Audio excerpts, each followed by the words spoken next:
Dragilor, bun găsit! Astăzi facem o plăcintă foarte simplă, foarte ușoară și delicioasă cu cremă de lapte. Are ingrediente foarte simple pe care poate că le aveți chiar acum în casă. Aș fi zis că e o plăcintă de vară pentru că i-am pus multe fructe de pădure, dar o putem face oricând în timpul anului pentru că, iată, deși e vară, chiar și eu am folosit fructe de pădure congelate pentru că mi-au fost mai la îndemână. Haideți să ne apucăm de treabă, o să vă placă tare mult rețeta aceasta pentru că se face simplu, iar crema aceea care intră printre foile de plăcintă e fină, e mătăsoasă, seamănă puțin la textură cu crema de zahăr ars, mai puțin aroma de caramel, dar are în schimb aromă de vanilie, este absolut delicioasă. Haideți la treabă! Am aici o tavă de 26 de centimetri diametru și pe care am uns-o cu unt moale, atât pe fund cât și pe pereți. Nu vă sfătuiesc să folosiți o tavă mai mică pentru că foile de plăcintă vor fi mult prea înghesuite și laptele nu are loc să intre printre ele. Am aici un pachet de foi de plăcintă. E genul de plăcintă crocantă care, cel puțin mie, îmi place mai mult cum iese cu foi cumpărate decât cu foile făcute. Și mai ales că în ultimul timp producătorii au ținut cont de dorințele noastre și iată că avem acum foi de plăcintă care nu se mai fac cu margarină, conțin doar făină, apă și sare și între ele puțin amidon ca să nu se lipească. Foile mele au fost de la Linco, dar probabil că sunt mai mulți producători care fac foi de plăcintă cu eticheta curată.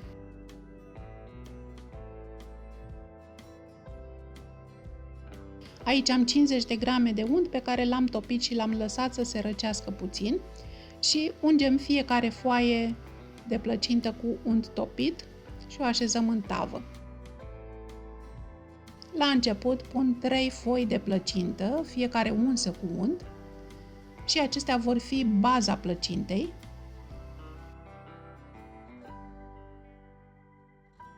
Le punem încrețite așa cum se poate, având totuși grijă ca baza să aibă cât de cât aceeași grosime peste tot.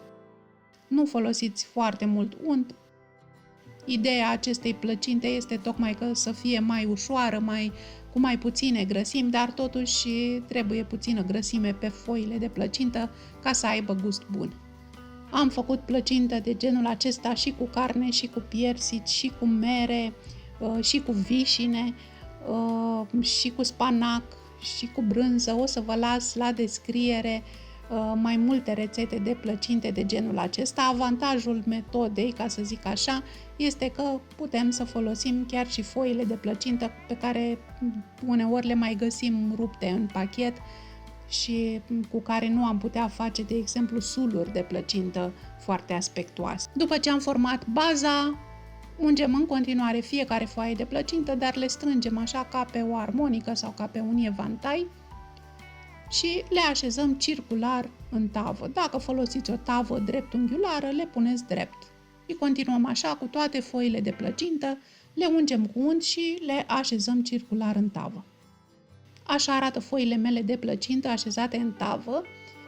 Verificați să aibă cât de cât spațiu între ele, să fie cât mai răsfirate, astfel încât atunci când turnăm laptele să aibă pe unde să intre. Dăm tava la cuptor cu foile goale pentru cam 20 de minute până când foile se întăresc și se rumenesc puțin. Între timp ne ocupăm de umplutura de lapte și ouă, care e atât de ușoară și la propriu și la figurat. E ușor și de făcut, dar e o plăcintă foarte ușoară și de mâncat. Nu are multe grăsimi și nici prea multe calorii. Am pus 4 ouă, un praf de sare peste ele. Am aici 80 de grame de zahăr, este destul de puțin, dar eu tot încerc să reduc zahărul din alimentația noastră și din rețetele pe care le prezint aici. Dacă vă plac deserturile mai dulci, puneți mai mult zahăr, nu e nicio problemă. Aici am 2 pliculețe de zahăr vanilinat și am să pun și o linguriță mare de extract de vanilie. Este o plăcintă la care vrem aromă de vanilie cât mai intensă. Amestecăm puțin cu un tel de mână doar cât să se desfacă puțin ouăle, să se dizolve zahărul, nu este nevoie să le spumăm. Turnăm apoi laptele, 500 de ml de lapte, neapărat să fie rece, nu cumva să puneți lapte fierbinte peste ouă, și amestecăm din nou puțin cât să omogenizăm toată compoziția aceasta. Lăsăm amestecul puțin deoparte și ne ocupăm de fructe. Dacă e vară, folosiți fructe proaspete, dar dacă nu, sau dacă aveți fructe congelate, e foarte bine. Eu am un amestec de fructe de pădure, are căpșuni, mure, afine, coacăze și are și câteva vișine. Așa arată. Eu am mereu fructe congelate pentru că le folosesc dimineața la micul dejun, le pun în porridge sau peste iaurt. Iar mixul acesta îmi place că are mai multe tipuri de fructe și mai multe culori. Așa arată foile de plăcintă, s-au rumenit frumos, s-au întărit și sunt foarte crocante, foarte casante, se rup ușor, dacă încercați trebuie să fie foarte tari. Peste foile de plăcintă coapte turnăm amestecul de lapte și ouă. Mie mi-e mai ușor să-l torn cu un polonic, pentru că în felul ăsta pot să ajung mai ușor pe toate marginile, peste tot și în centru.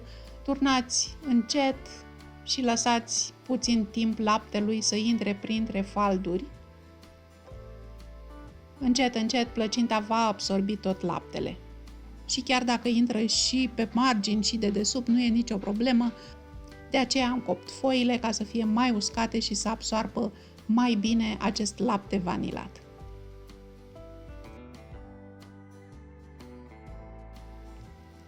Deasupra punem fructele de pădure. Dacă folosiți ca mine fructe congelate, nu e nevoie să le decongelați. Presărați-le amestecând și fructele și culorile, ca să avem o plăcintă cât mai arătoasă.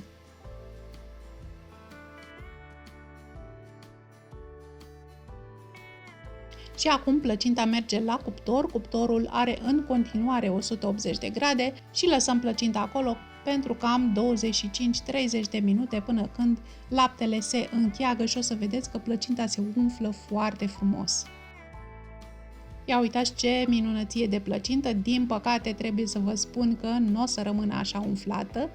Imediat ce o scoatem din cuptor o să se lase, pentru că practic umplutura aceea este un fel de sufleu, multe ouă și lapte se umflă la căldură, dar se lasă imediat după ce îl scoatem din cuptor.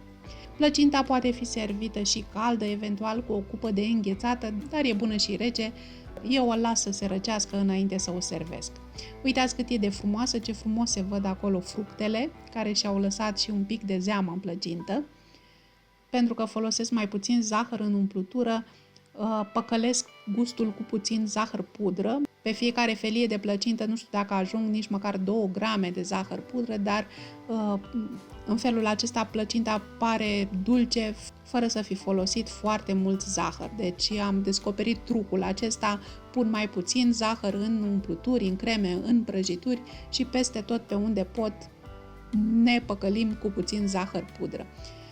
Zahărul pudră presărat deasupra și luminează plăcinta, o înveselește, îi dă un alt aspect, parcă e mai apetisantă după ce o ningem așa cu puțin zahăr. Și haideți să vă arăt o felie din această minunată plăcintă.